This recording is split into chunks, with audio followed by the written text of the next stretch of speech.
కావలి మాజీ ఎమ్మెల్యే రామిరెడ్డి ప్రతాప్ కుమార్ రెడ్డి 35 రోజుల పాటు అజ్ఞాతవాసంలో ఉండి మధ్యంతర బెయిల్ పైన బయటకు వచ్చిన రామిరెడ్డి ప్రతాప్ కుమార్ రెడ్డి అశేష జన సందోహంతో వైసీపీ కార్యకర్తల నడుమ అభిమానుల మధ్య కావలిలో తన నివాసానికి వచ్చేశారు. వైసీపీ కార్యకర్తలను అభిమానులను సంతోషంగా పలకరించి ఇన్ని రోజులు తాను లేకున్నా తమ కార్యకర్తలు ఎంతో ధైర్యంగా కూటమి ప్రభుత్వం పెట్టిన అక్రమ కేసులు కానీ ఎన్నో అడ్డంకులు కానీ ఎన్ని ఇబ్బందులు పెట్టినా అన్నింటినీ ఎదుర్కొని నిలబడినందుకు రామిరెడ్డి ప్రతాప్ కుమార్ రెడ్డి తన అభిమానులను కార్యకర్తలను అభినందించారు.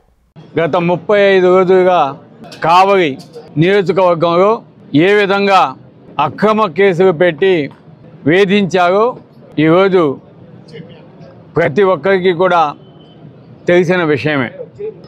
అటువంటి సందర్భంలో నాతో పాటు మిగతా అందరం కూడా యాంటిసిపేటరీ బెయిల్ అదేవిధంగా బెయిల్స్ అప్లై చేసుకున్న సందర్భంగా కావలి నియోజకవర్గ ప్రజలందరికీ కూడా దాదాపు 32 రోజులు నేను దూరంగా ఉండటం జరిగిందని కూడా మీ అందరికీ తెలియజేస్తున్నాను. అటువంటి సందర్భంలో ముఖ్యంగా మా కుటుంబానికి అండగా నిలిచిన మా వైఎస్ఆర్ ఫ్యామిలీ సభ్యులందరికీ అదేవిధంగా మన రీజనల్ కోఆర్డినేటర్ నాగేశ్వరరావు గారికి అదేవిధంగా జిల్లా అధ్యక్షుడు కాకాని గోవర్ధన్ రెడ్డి గారికి ఎమ్మెల్సీ గారు చంద్రశేఖర్ రెడ్డి గారికి సంజయ్ గారికి అదేవిధంగా జిల్లాలో అదేవిధంగా ఇతర ప్రాంతాల నుంచి వచ్చిన నా సహచర ఎమ్మెల్యేలకు ఎమ్మెల్సీలకు అదేవిధంగా ముఖ్యంగా వైఎస్ఆర్ కాంగ్రెస్ పార్టీ నాయకులకు నెల్లూరుకు సంబంధించి అనేక ప్రెస్ మీట్స్గా కూడా ధీటుగా సమాధానం ఇచ్చిన మా అక్క చెల్లెమ్మలకు సోదరులకు అదేవిధంగా కావలి పట్టణంలో నేను లేని క్షణంలో ఇక్కడ మా నాయకులంతా కూడా ఎక్కడ కూడా అధైర్యపడకుండా మా ఇంటి వద్దే ఉండి ఎప్పుడు మాకు అండగా ఉంటూ అనేక ప్రెస్ కాన్ఫరెన్స్లు పెట్టి మా కుటుంబానికి ధైర్యాన్ని ఇస్తూ మా నాయకుడికి మా క్యాడర్కి ధైర్యాన్ని ఇస్తూ పార్టీని ముందుకు తీసుకెళ్ళిన మా నాయకులు కార్యకర్తలందరికీ అదేవిధంగా మాకు అండగా ఉన్న కావలి నియోజకవర్గ ప్రజలకి అదేవిధంగా ఇటువంటి అక్రమ కేసులని ప్రజల్లోకి తీసుకెళ్ళిన మా మీడియా సోదరులకి అందరికీ కూడా చేతులెత్తి నమస్కరిస్తూ ఉన్నాను. 35 రోజుల తర్వాత నిన్న జగన్మోహన్ రెడ్డి గారి అధ్యక్షతన పార్టీ ఆఫీసులో మీటింగ్ జరగడం జరిగింది. దాన్ని చూసుకొని ఈరోజు కావలికి వచ్చిన సందర్భంగా కావలి నియోజకవర్గ ప్రజలతో పాటు నాయకులంతా కూడా చూపిన ఆప్యాయత ఎప్పటికీ కూడా మర్చిపోయాను. అందరికీ కూడా ఎప్పుడు కూడా అండగా ఉంటాము. కావలి నియోజకవర్గ అభివృద్ధి ధ్యేయంగా ఎప్పుడు కూడా ముందుకు పోతామని కూడా తెలియజేస్తా ఉన్నాం. ఇంకా పోతే ఈరోజు కోర్టులో కేసు ఉంది. కోర్టు మీద గౌరవం ఉంది, అధికారుల మీద గౌరవం ఉంది. కాబట్టి కోర్టు విషయాలు ఈరోజు ఏమీ మాట్లాడదలుచుకోలేదు. కాకపోతే ఈరోజు ఈ అక్రమ కేసు ఎందుకు పెడుతున్నారు దాని మీద క్లుప్తంగా మాట్లాడతాము. కోర్టు కేసు అయిపోయిన తర్వాత బెయిల్ వచ్చిన తర్వాత దాని గురించి క్షుణ్ణంగా నేను ప్రజలకి కూడా వివరిస్తానని మీ అందరికీ సభాముఖంగా ఈరోజు పత్రికా ముఖంగా కూడా తెలియజేస్తా ఉన్నాను. ఈరోజు మనం అంతా కూడా చూస్తూ ఉన్నాం.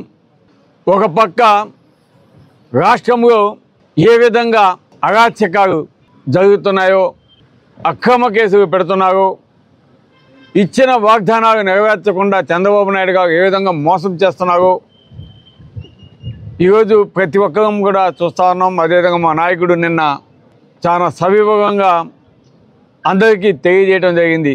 అదేవిధంగా మా నాయకుడు కార్యకర్తలకి కూడా అండగా ఉండాలని ఒక డిజిటల్ యాప్ను కూడా నిన్న రిలీజ్ చేయడం జరిగిందని కూడా మీ అందరికీ తెలియజేయడం జరుగుతోంది.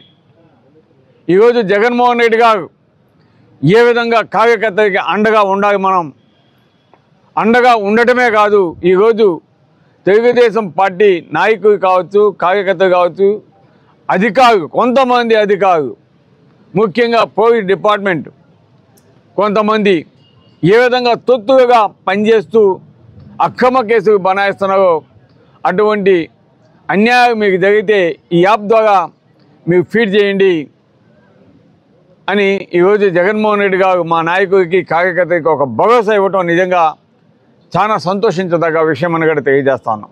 లేని సంస్కృతిని ఈరోజు ఇప్పటి ఎమ్మెల్యే కావ్య కృష్ణారెడ్డి గారు ఏ విధంగా తీసుకొస్తున్నాడో ప్రజలందరికీ ఇప్పటికీ అర్థమైపోయింది.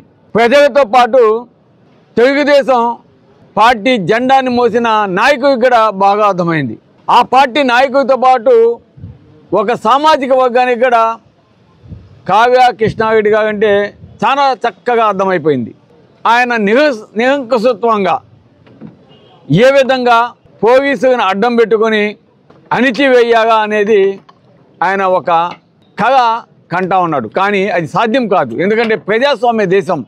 ఈరోజు అక్రమ కేసులు పెడితే భయపడిపోతారు, అక్రమ కేసులు పెడితే ఎవరు బయటికి రారు, అక్రమ కేసులు పెడితే నేను ఏ అవినీతి చేసినా అడిగే వాడు ఉండడు అనేది ఒక భ్రమ. అది ముఖ్యంగా కావ్య కృష్ణారెడ్డి గారు గ్రహించాలి. ఆ భ్రమగా నుంచి ముందు బయటికి రావాలి. లేదంటే నీకు ఈ 1.5 సంవత్సరంలోనే ప్రజలు తిరుగుబాటు ఏ విధంగా వచ్చిందో నీకు బయటికి పోతే తెలుస్తుందని చెప్తున్నాను. ఎప్పుడు లేదు ఇటువంటి సంస్కృతి, ఎప్పుడు లేదు ఇటువంటి సంస్కృతి. నిన్న సవేంద్రారెడ్డి అనే అతను సోషల్ మీడియాలో చాలా యాక్టివ్గా ఉంటాడు. గతంలో కావలి నియోజకవర్గంలో కూడా నాతో ఉన్నాడు, నాతో పనిచేశాడు.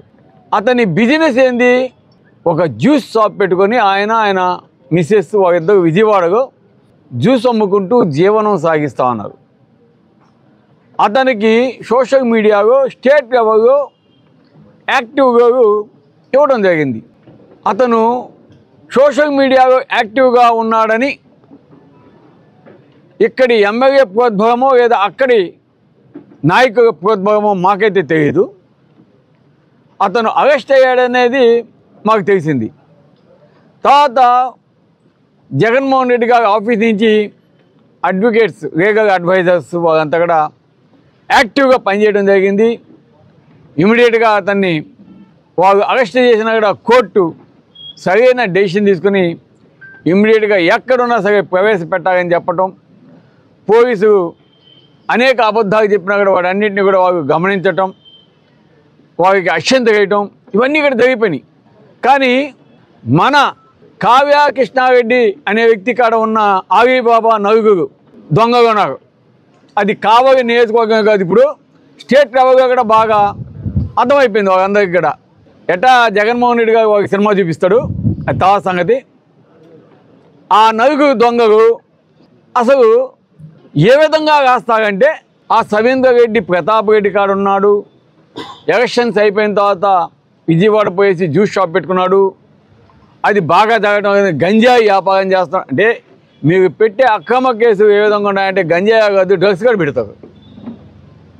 మీరు అటువంటి పనులు చేస్తారని అందరికీ తెలుసు, అర్థమైంది. ఎందుకంటే అటువంటివి మీకు అలవాటు ఉంటాయి కాబట్టి. సభ్యత సంస్కారం లేని మీ ఎమ్మెల్యే అటువంటివి కూడా చేపిస్తాడు, నో డౌట్. ఈతముక్క చంద్రశేఖర్ రెడ్డి సవేంద్ర రెడ్డికి బాస్ అని రాస్తారు. ఈ దొంగ నలుగురికి ఏం పని ఉండదు, ఇదే పని.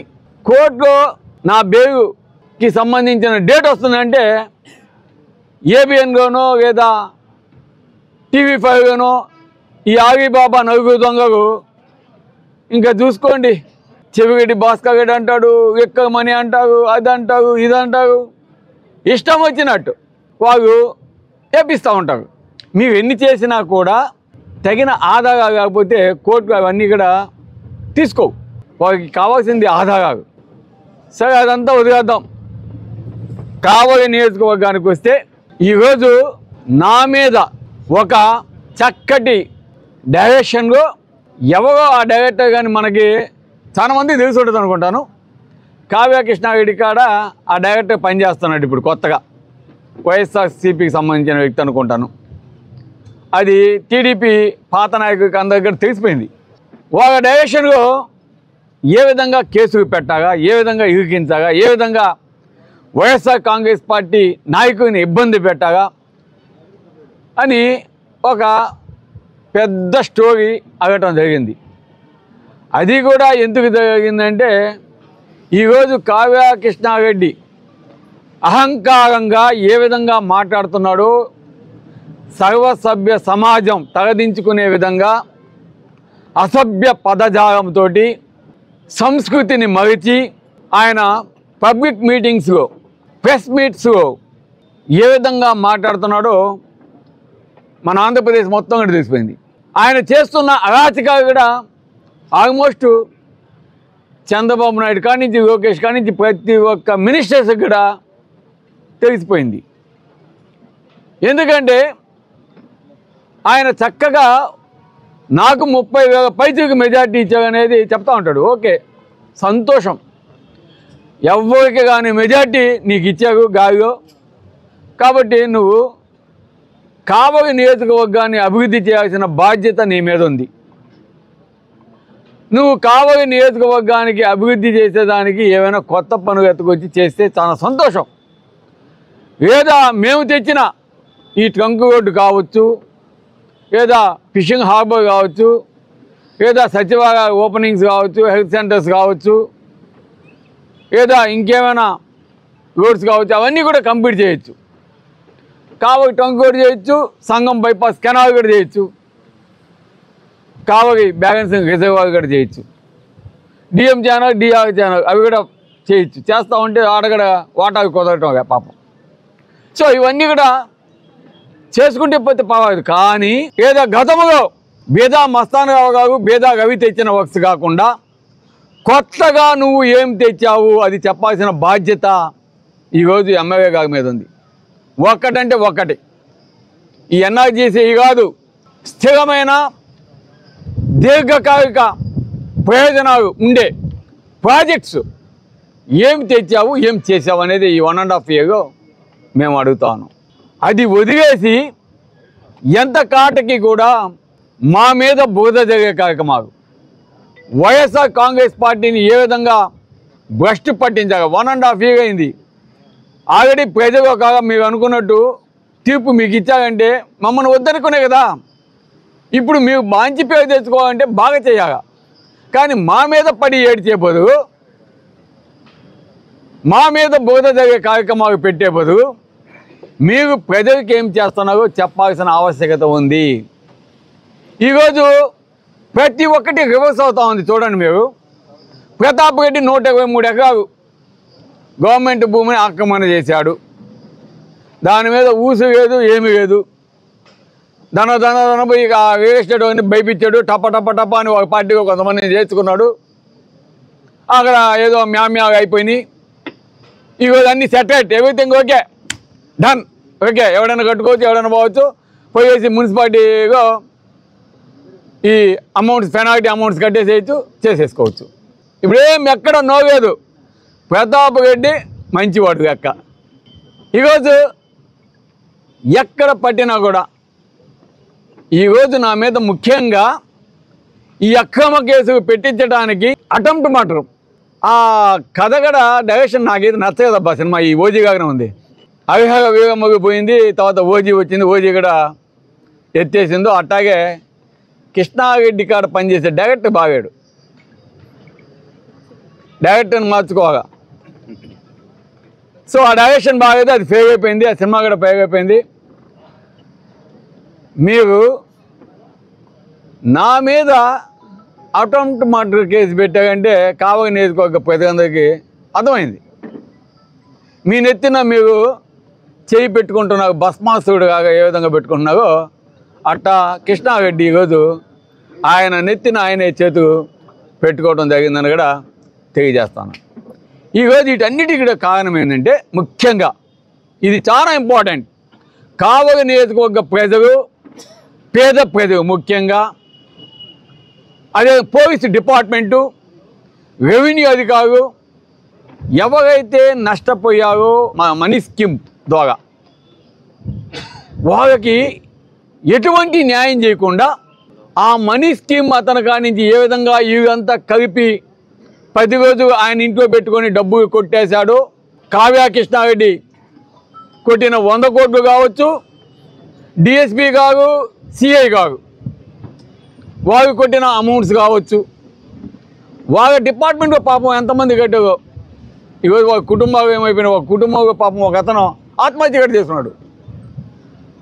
అటువంటి వాటిలో డబ్బు కొట్టేసి పిగిలాగా అతన్ని తెలంగాణకు అప్పచెప్పేసి ఈరోజు వాళ్ళు వేడుక చూస్తున్నారంటే దాన్ని మేము మాట్లాడటం తప్పంట.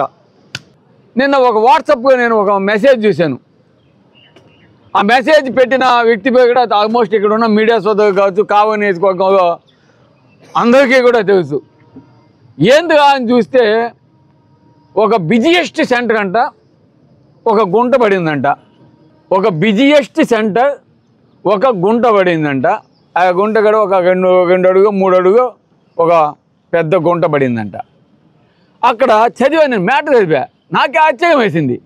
ఏమిగా అంటే ఆ గుంటని చూసాడంట, ఇమ్మీడియట్గా ఎమ్మెల్యేకి చెప్పాడంట, అధికారిని పిలిచాడంట, ఈ గుంటని బూడ్చేసి ఈరోజు సాయంకాలం లోపల నాకు వాట్సాప్ పెట్టాగా అని చెప్పాడంట.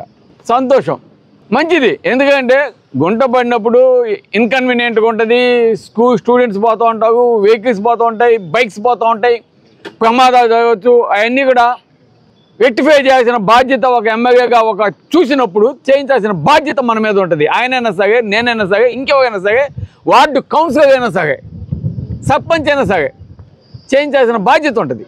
ఒకవేళ వాట్సాప్ పెట్టమన్నా కూడా, ఎందుకంటే అప్పుడు అధికారులు కొద్దిగా అప్రమత్తమై చేసాము అనేదానికి చూపించుకునేదానికి వాట్సాప్ కూడా పెట్టమంటే చాలా మంచిది. కానీ ఆ రాసేవాడు ఉన్నాడు చూసావా, అది చూస్తే నాకు ఆశ్చర్యమైంది. ఏంటంటే గత ప్రభుత్వం వైఫల్యం వల్ల ఈ గుంట 1.5 సంవత్సరం నుంచి ఏర్పడినా కూడా మా కావ్య కృష్ణారెడ్డి మేమంతా ఇక్కడ కవి పోసుకొని నిద్రపోవడం వల్ల ఈ గుంటను ఎవడు ముయ్యలేదు. ఈరోజు ఎవడు మా ఇంటి పక్కనోడు వచ్చి ఉదయాన్నే నన్ను తట్టుకేపి ఆ గుంట పడి ఉంది, గుడ్డివాడ పోయి చూడు, నువ్వు మీ ఎమ్మెల్యే ఆ గుంటను ముయ్యండిగా అని చెబితే నేను పోయి చూశాను. అప్పుడు మా ఎమ్మెల్యేకి నేను చెప్పాను, మా ఎమ్మెల్యే వచ్చి చూశాడు, ఆ గుంటను మూసి వాట్సాప్ పెట్టమన్నాడు. ఇది మ్యాటర్. అందుకు అటువంటి ఎమ్మెల్యే ఎవ్వడికి చిక్కడు, ఆయన దేవుడు. ఇదే విధంగా చేతికెత్తి ఆయన దేవుడు అని ఈ విధంగా పొగడతాడు. అంటే అటువంటి చెప్పానే. కాకపోతే పోయినసారి అన్న వాడిని ఒక మాట అంటుండేది, అది తప్పని వాడికి సాగి కూడా చెప్పాను, ఆ మాట అన్ను. అటువంటి భజన కాదు ఈరోజు చాలామంది ఉన్నారు. ఏదైనా ఒక పని ఈరోజు రైతుల గురించి మాట్లాడే మంచిది. రైతులకి కావాల్సింది ఏంది? పండించిన ధాన్యానికి గిట్టుబాటు ధర ఉండాలా. పండేసి అయిపోయి అంతా అయిపోయి మగి దున్నేటప్పుడు వచ్చి గిట్టుబాటు ధర అంటే ఏమొస్తుంది?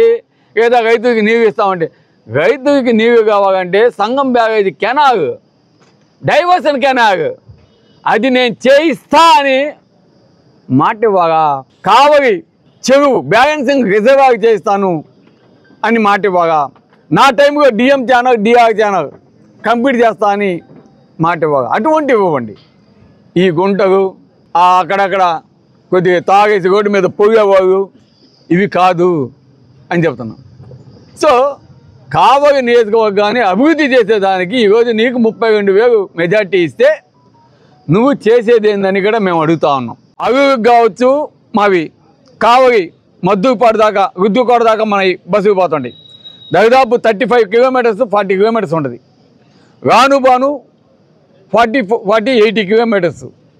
ఉదయం ఒకసారి సాయంకాలం ఒకసారి 2 సార్లు అంటే 80 160 కిలోమీటర్స్ పోతాయి. ఆయనకి టిప్పర్స్ ఉన్నాయి బాగా తెలుసానికి. ఒక బస్సు 5 కిలోమీటర్కి ఒక రేటు పడుద్ది. 140 కిలోమీటర్స్కి ఆల్మోస్ట్ 30 రేటుకు పడ్డది. 30 రేటుకు అంటే 3,000 రూపాయలు ఒక రోజుకి. నెలకి 90,000 రూపాయలు. ఎక్క చెప్తున్నా ఏనండి, 90,000 రూపాయలు రాసుకొని చెప్తా ఉండు అప్పుడప్పుడు. ఎందుకంటే ఇది తెగాలి, కావాలని వేసుకోక ప్రతి దగ్గర తెగాలి. 90,000 రూపాయలు డ్రైవర్కి మినిమం 20,000 రూపీస్, సంవత్సరానికి 2,40,000. ఇది 90,000 అంటే సంవత్సరానికి 10,000, 10 ప్లస్ 2,000 12,000. తర్వాత సర్వీసు, వేగన్ టైరు అన్నీ ప్లస్ ఈఎంఐ అన్నీ కలిపితే అవి ఒక 5-6 లక్షలు, 12 ఒక 18 లక్షలు ఖర్చు ఒక సంవత్సరానికి. ఒక సంవత్సరానికి ఒక బస్సుకి 18 లక్షలు ఖర్చు. పీకాకు 45 మంది ఎక్కుతారు.